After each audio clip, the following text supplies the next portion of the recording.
Hello and welcome to Clubhouse and to the Innovators Anonymous show. Now today we'll be speaking in English because we have people who are from abroad. It's my greatest pleasure to invite in our studio the guys from App Factory and Cosmos Thrace. So we've got Lance Nelson all the way from the UK who came to Bulgaria to develop his company. I'm really waiting to hear more about it. And Victor Elefterov and Ivan Angelinin from Cosmos Thrace. So guys, welcome. Thank you. Thank you. How do you feel today? All good. It's Friday morning. Oh, it's a lovely weather. Yeah, absolutely. Just like in the UK. Indeed, yes. I think it's raining back where I'm from. So yeah, and also this wonderful floating bowl I particularly enjoy. Yes, it's a good symbol of innovation. Indeed. So I know today we'll be speaking about innovation and what you guys do, but before we start, I'm curious to hear more about you as personalities. Like, what are you interested in apart from the world of technology? Me first? Okay. Well, actually, obviously, you mentioned I'm a Brit, and I'm over here in Bulgaria. I've been here for, let's say, 10 years. And one of the things I love doing in the winter is skiing, mainly in Bansko. We have Ivan from Bansko, I believe. Just a sort of little promotion for entrepreneurs to come to Bulgaria. There's loads to do here. You've got the incredible Vitisha here as well, which leads to my other sport. I don't do so much these days, but I'm an ex-paraglider, so I've jumped off Vitisha many times and Sopot, and so I love the mountains. And of course, last week I had the pleasure of going to the Black Sea coast, Sozopol that way, so there's a lot to offer, so I enjoy traveling around Bulgaria, I guess, to answer the question. Thanks. So if you're an international entrepreneur, welcome to Bulgaria. By the way, there was no script. This was like, this is live. Indeed, yes. Thanks. Okay, so apart from technology, well, a few things I found awesome recently. First of all, this community here and meeting all these nice people and talking and exchanging ideas, that's really exciting, and that's totally apart from business. In personal matters, I just got a present for my birthday, which is a drone. So wow, this is cool. All the recent weekends I really enjoy going out and flying around. It's so exciting. So you're like year 6 again, back to school, playing with your toy. That's exactly how it feels. Great. Ivan? And as once mentioned, I'm from Bansko, so everything related to mountains I enjoy. My main sport, I would say, is skiing, but I also do a lot of activities in the summer, like hiking, biking, climbing, whatever. If there is someone offering something in the mountains, I'm the second person going, so I'll be the third. Nice. So thank you very much. Before we start, it's really important for our viewers to see who are the personalities beyond the business. And I believe that a business is made out of people, not out of technology. Mm-hmm. So now, after we know who the people are, now could you please tell us briefly about the companies that you manage and the products that you're developing? Starting off with Lance, because he's our guest. Okay. All the way from the UK. So I'll just give a little bit of a backstory, given that I'm from the UK. I actually used to be in the banking and finance world, financing IT systems, big part of that. So I've worked for Royal Bank of Scotland for 10 years, GE Capital, EMC, and more latterly Barclays. And I came to Bulgaria really for a complete change of career. So if there's some of you out there who, you're in the corporate pod kind of thing, in the corporate world, then moving to Bulgaria or coming here for a period of time enables you to explore other areas. And so back in 2011, I met my business partner, Nasko Tonchev, and we did some work together and set up after a little while in 2013, App Factory, and we're an outsourcing app and web development company with around about 12 engineers.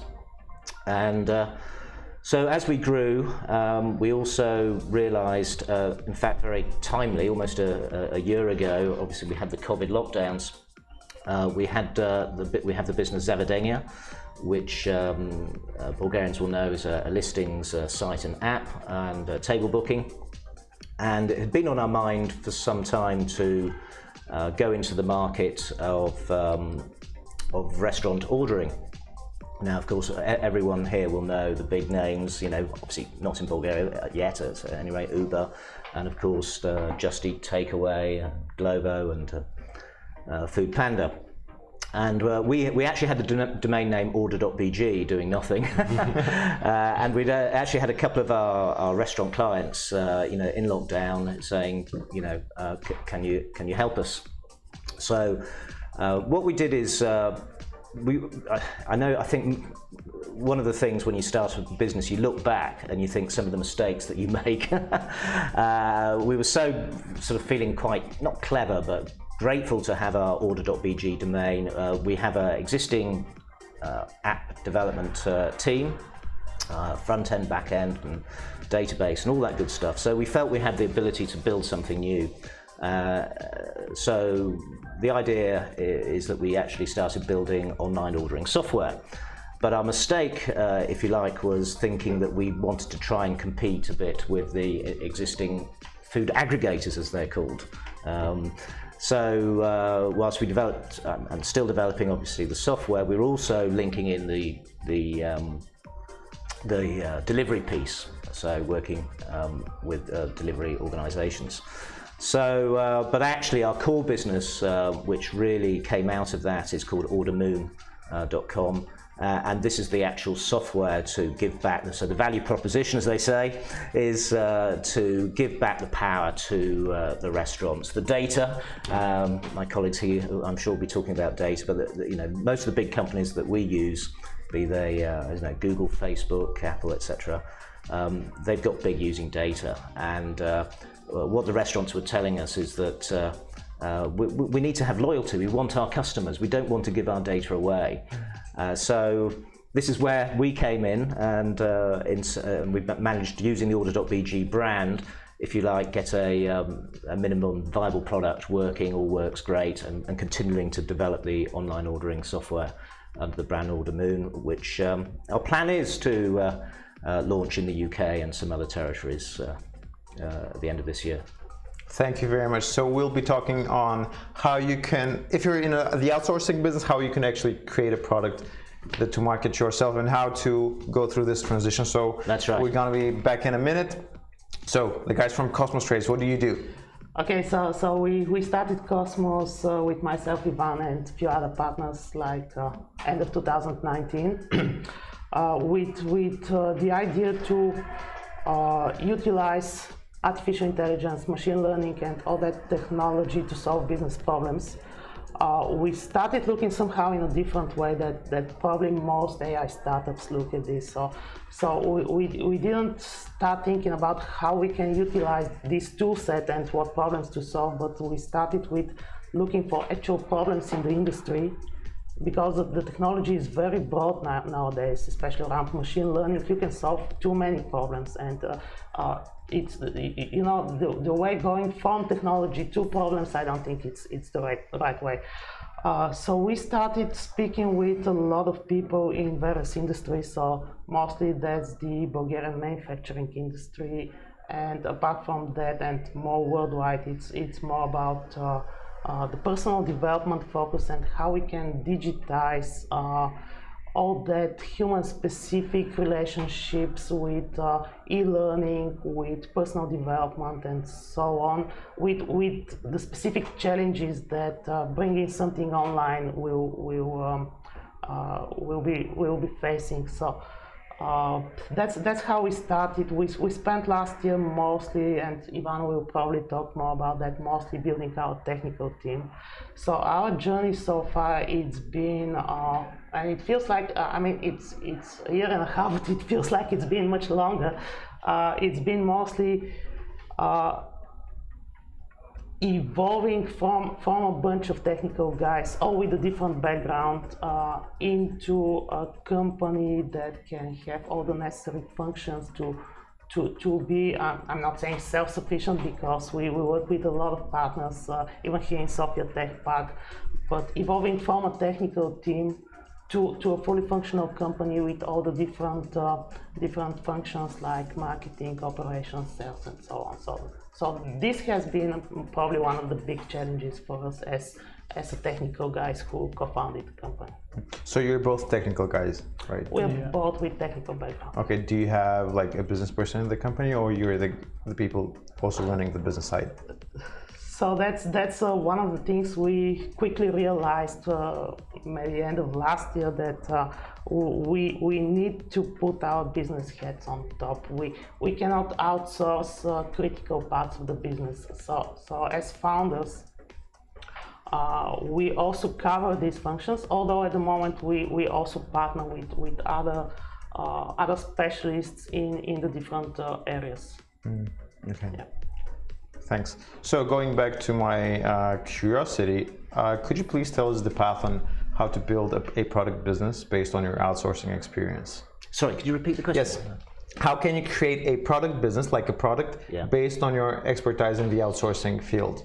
Great question. And I feel quite blessed to be able to start a new business simply because we had the people in place. You know, we've been doing this for 7 years,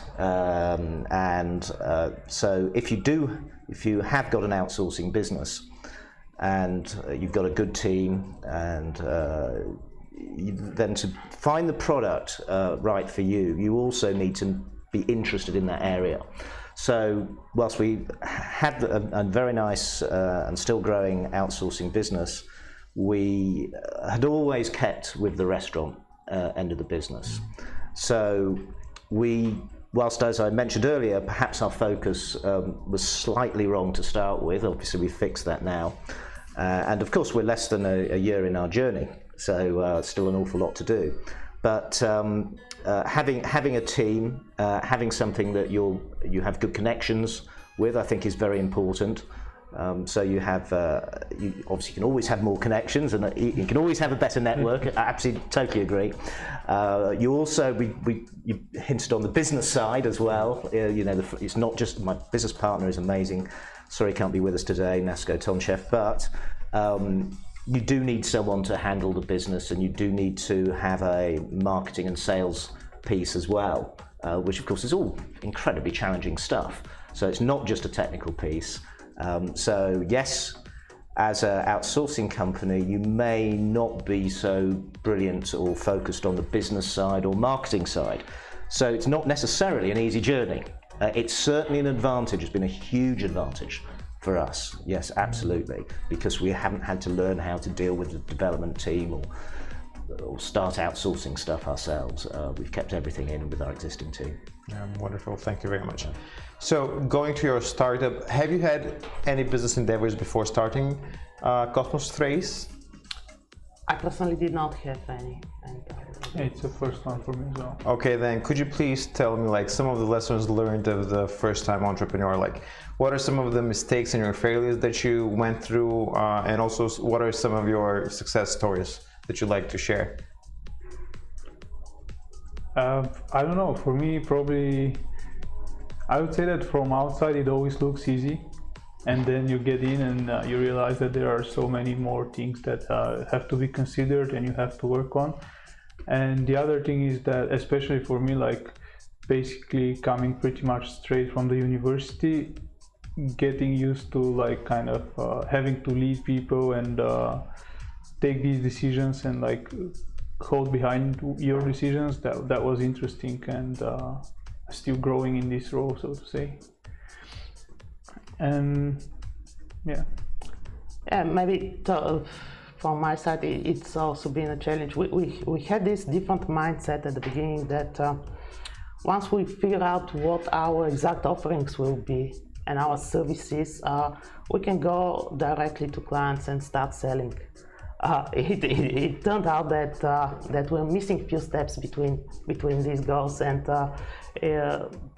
we very quickly realized how important is the customer discovery phase of this business, and we're still working very hard to improve our service offerings, and what we did not anticipate at the beginning is how much time we need to spend talking to clients until we figure out the exact pain points that we can solve.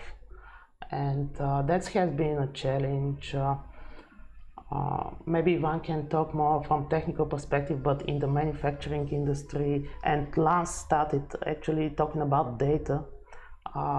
we had this understanding that most of our clients will already have enough data, so we can start with machine learning and solving problems. It's not exactly like that in the Bulgarian manufacturing space. So we have to shift back a few steps and think also about the hardware part of our offerings and how we can actually help clients to generate data in order to have enough data to solve some problems. That's one side of it. Another side is, of course, data that's already there, but it's not in use. Mm. Well, probably what you're mentioning is what many of the tech-heavy companies go through. You focus on the product and not on the marketing part.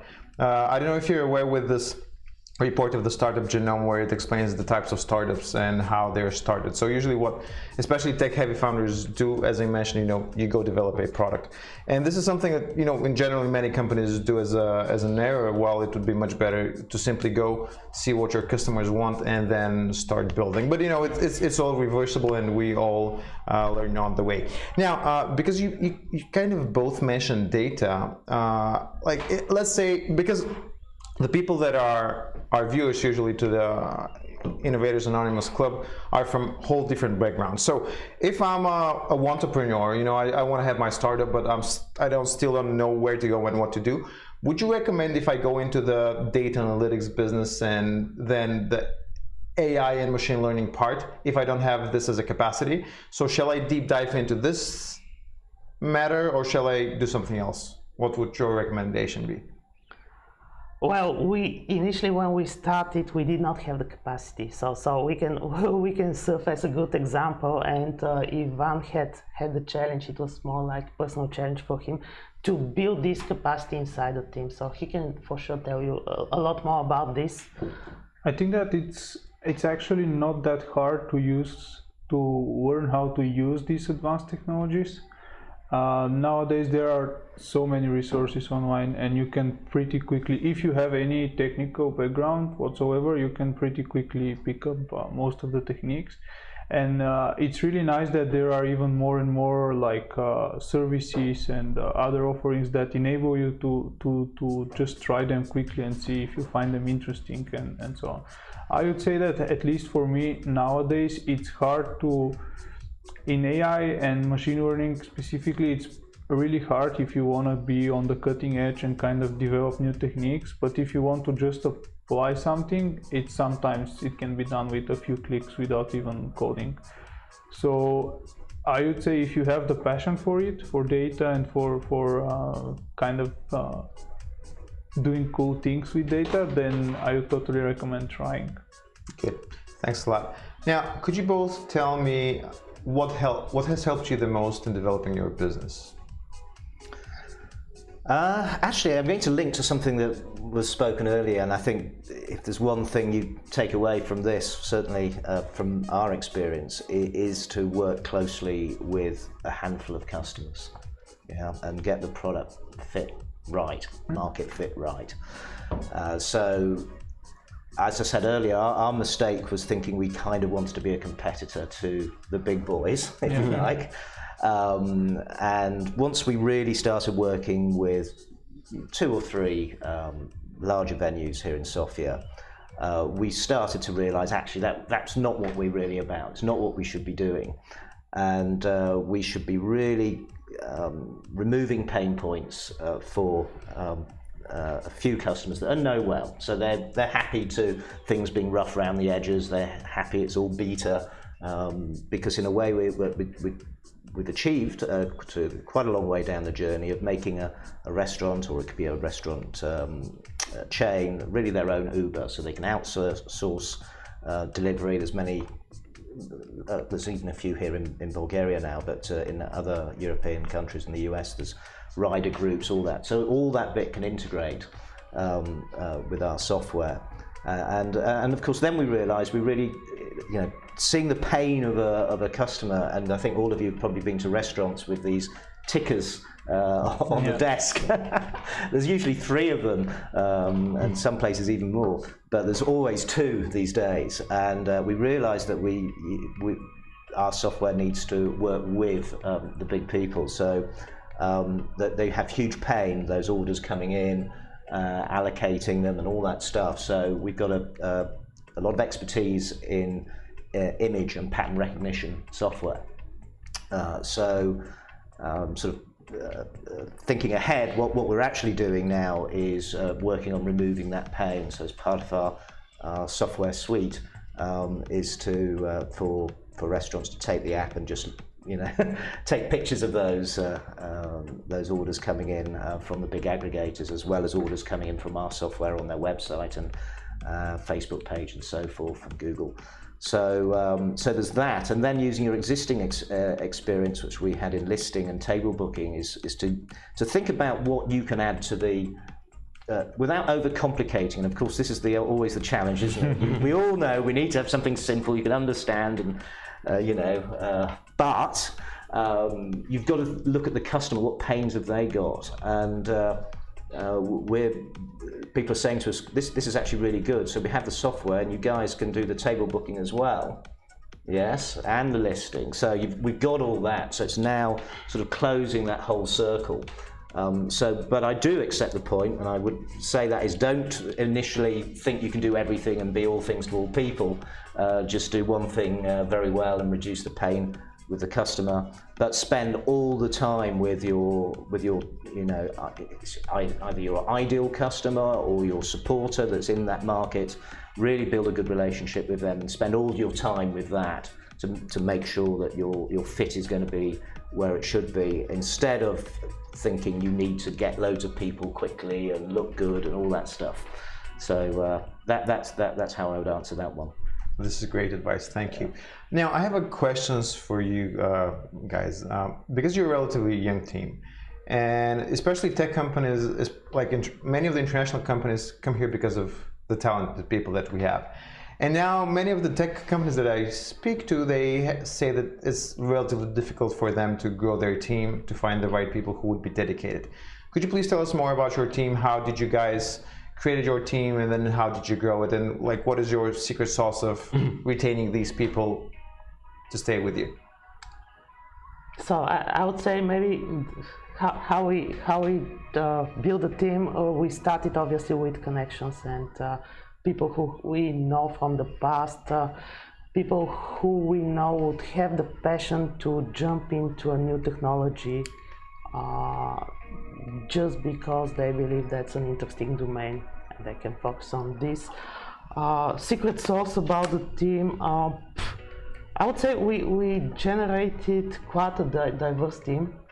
We're now we have 6 people in the company, and we have at least 6 or 7 contractors that work for us on various projects. It's quite a diverse team, but all those people had the passion to start something new from scratch. And as we said at the beginning, Ivan was the only team member who had the previous machine learning and AI experience. So those were all people that were not afraid to jump in. And I think most of the people didn't know each other before we all gathered together. And I think the secret sauce here is that we started from scratch. We started on a green level, and we were not afraid to experiment and do mistakes. I think we're lucky being a service company.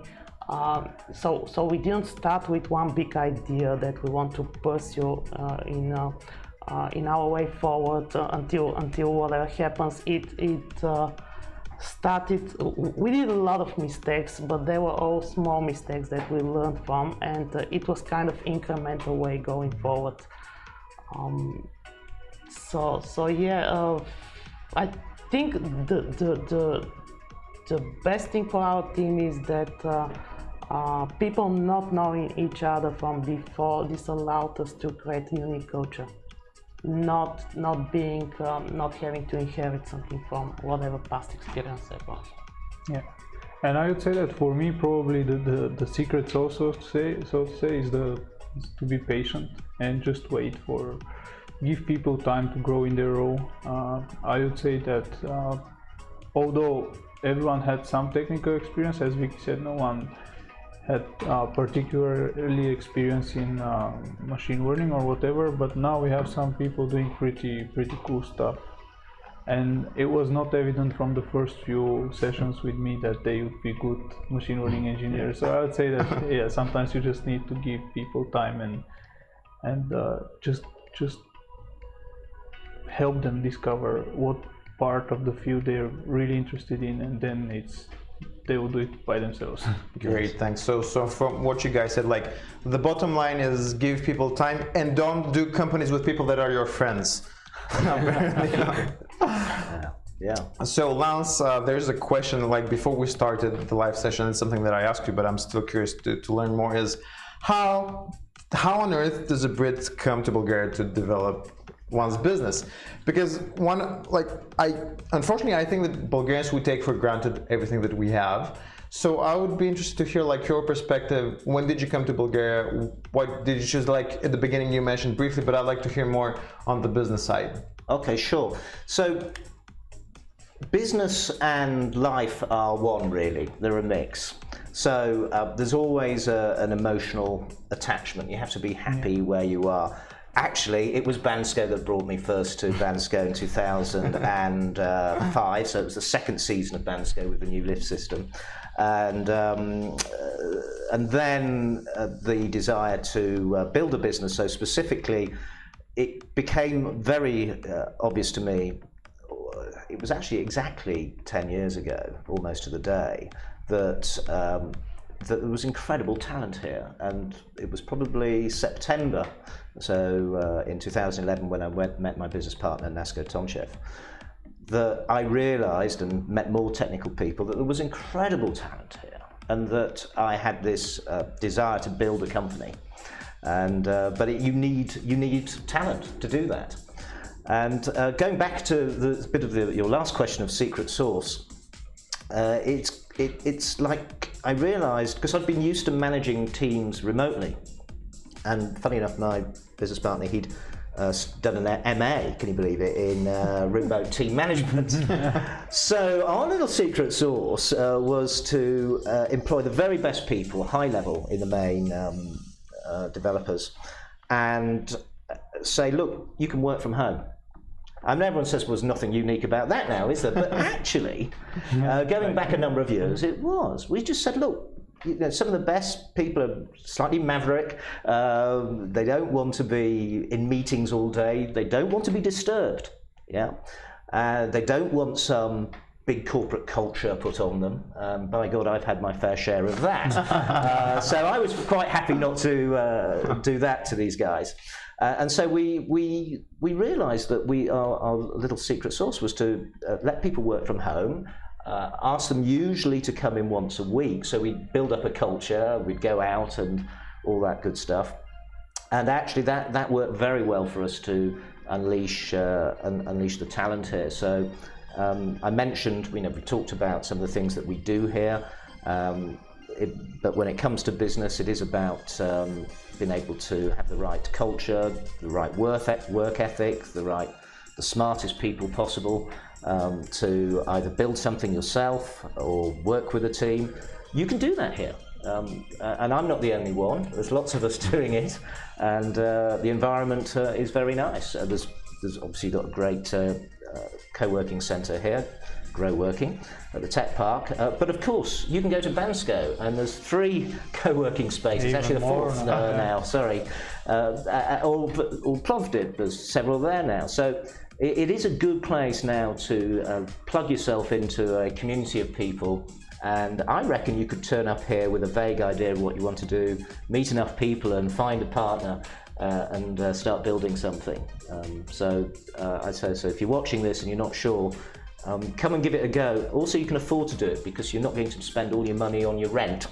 Yeah, and you don't have to live at home in the basement of your mother's place. So there's some real advantages. Does that answer your question? Yes, thank you very much. I think we're going to take this part and try to send it out in the online space for international entrepreneurs to come to Bulgaria. I mean, I also personally believe that Bulgaria has the potential to become the European startup incubator. And this is what we're really trying to create. So having this in mind and mentioning the tech park, how do you guys feel here? How do you like the community? Like, what would you tell, like, if a person is hesitating whether to come here to work with us or have our support, what would your recommendation be? Or like, tell me explicitly what do you like and what you don't like? Right, so the strange thing is, thinking about Sofia Tech Park and the community, the strange thing is we joined Sofia Tech Park and the incubator program in, I think, October last year. So it was, you know, in the middle of the COVID crisis. We haven't had the opportunity to spend too much time here, although, you know, things are getting back to normal at the moment.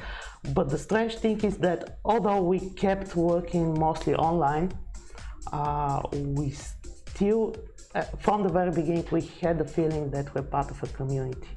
And even remotely, this brings a lot of benefits for us in various different directions. So one thing is that being part of the community, this makes you feel that you're not alone in your journey, and we have had lots of support here from the Sofia Tech Park. Second thing, again related to the first one, is the networking that we have done in the ecosystem. We already have several partners. I would say maybe half of our partners that we work with, we got them either directly or indirectly from the Tech Park ecosystem and the community. It's very exciting. Lots of information we get from the community. We get a lot of opportunities, and we enjoy all those events that are organized here. It's all like a different space for us. It's very very beneficial, and I think the more and more we physically start coming here to the office, it's going to be even much better. Thank you very much. This was like the time for advertising. So guys, if you're hesitating, welcome. Doesn't matter if you're physically here or remotely, our community can help you grow your business. Thank you very much. I just had to say this. Yeah, and we use it as a clubhouse as well, so we can have a team meeting here. I'm looking across the room there, which we often have a meeting. So and we can all get here as well. I think that's important. You're accessible here, so yeah. Thank you very much. Okay, now, because we know that time is money, and being businesses, we want to make money. I want to keep it short. Thank you very much for your time. So before we close up, could you please tell us briefly, like, what are your future plans, and what would you like to share with, let's say, the general public? Like, do you need business partners or investors or customers? What stage of development are you in right now? Okay, well, we're actually in the stage of raising money. We've self-funded ourselves, so we now have a product that works. It actually brings in revenue, and we're now got a deck that's open to all you lovely people out there, angels, friends, fools. No, you wouldn't be foolish. VCs, of course. And of course, there's a huge, we haven't touched on that, there's a very, very substantial VC community here, investor community. So if you're looking to come to Bulgaria, be sure to tap into that. So if you're a VC watching this, or an investor, then we're interested. But also, if you feel you would like to partner with us, obviously we'll put a link to our business on this video somewhere, I'm sure. But if you're in the UK, Germany, France, Turkey, doesn't matter really. This is software and can be used all around. So we're thinking very much internationally. We're here in Bulgaria developing, but I'm sure our biggest market will be outside Bulgaria, to be fair. Thank you very much, Lance. Okay, so next steps for us is, I would say, we plan to make a lot more mistakes and learn from them. Next things, we're still working on our service offerings, and the more clients we talk with, the more we change and evolve with them. So we still need to define more clearly our services. Still talk to a lot more clients in both directions, in manufacturing and in personal development. Maybe we need to expand a bit on our technical capabilities with hardware and IoT sensors. So yeah, that's in short and mid-term, I would say. Okay, thank you very much. And now is the time for final words. Anything that I haven't asked you but you'd like to share? Ooh, you're looking at me first. I feel as if I've been a bit of a promo for Bulgaria here. Yes, you have. So that wasn't intentional, but it's a beautiful sunny day. Come here for a holiday and maybe mix that with some business. So that's my little big tip. If you're international, you can fly into Sofia very easily and you can hook up with any number of people to start exploring.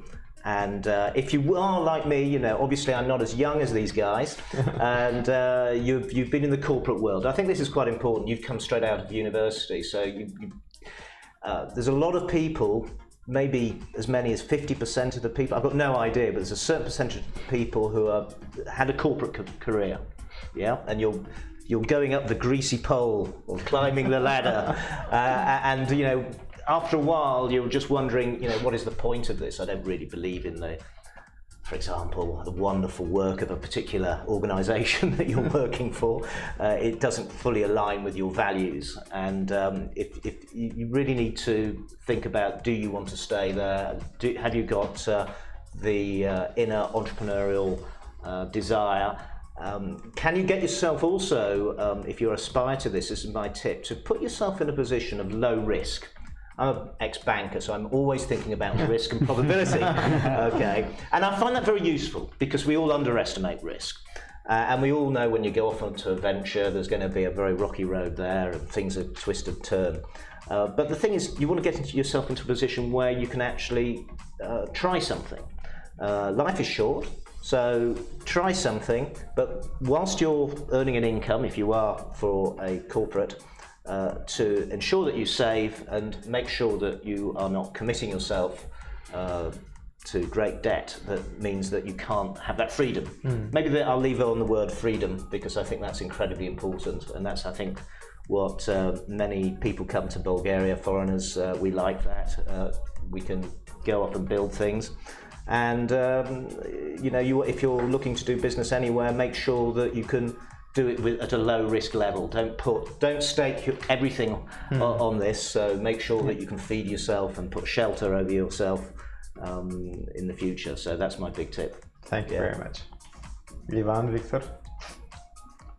Well, yeah, listening to what Lance just said, you know what's very interesting to me, and I just started thinking about it. It's interesting maybe from his point of view because we don't realize it so far, but it's interesting how the Bulgarian IT community has been built, and I just slowly start to realize that we have a great IT community here. It's interesting to watch it, it's interesting to participate in it, and I hope this will grow more over and over through the years. Wonderful. Thank you very much, gentlemen. Thank you very much to all of you who shared this day with us. As the guys mentioned, here at Sofia Tech Park, we would be very happy to help you grow and scale your business. So if you're interested, you can find all the needed information at the website sofiatech.bg or growworking.space. You can also drop us a line at sofiatech.bg. Also, if you have any recommendations on who we would like to invite in our next show or specific themes you're interested in, please let us know. This was everything from us today. Have a great day and enjoy the sunny Bulgarian weather. Thanks, Ethan. Thank you. Thank you, gentlemen. Jolly good.